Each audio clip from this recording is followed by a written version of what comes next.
Look, this RoboCop cars. Ford wants to patent autonomous police car. Forget sweet talking your way out of a ticket. If Ford's vision for the future becomes a reality, police officers won't have to get out of their cars to dole out tickets to drivers. Instead, autonomous cop cars will issue tickets via wireless communication with the offending vehicle. In a patent published earlier this year, Ford details an idea for autonomous police vehicles.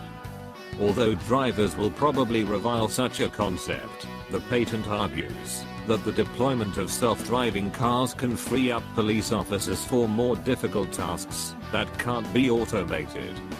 Once the autonomous police car identifies a vehicle that is violating traffic laws, it pulls the vehicle over.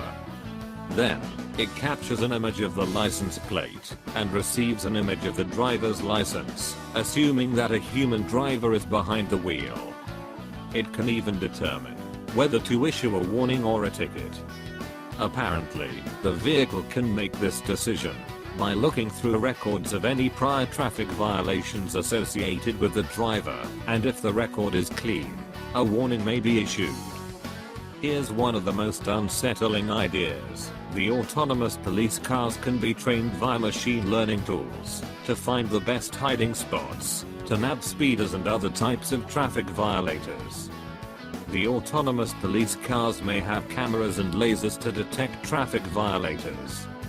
It will also be able to search a database of local traffic laws to determine the legal speed limit for the road. A surveillance camera or roadside sensor could also cue autonomous police cars to offenders. Like pretty much every major auto manufacturer, Ford has expressed its commitment to autonomous cars. The company says it will offer self-driving cars without a steering wheel or pedals by 2021. These vehicles will be used for ride-sharing services, and it may not be for several years later that fully autonomous cars will roll out for personal use.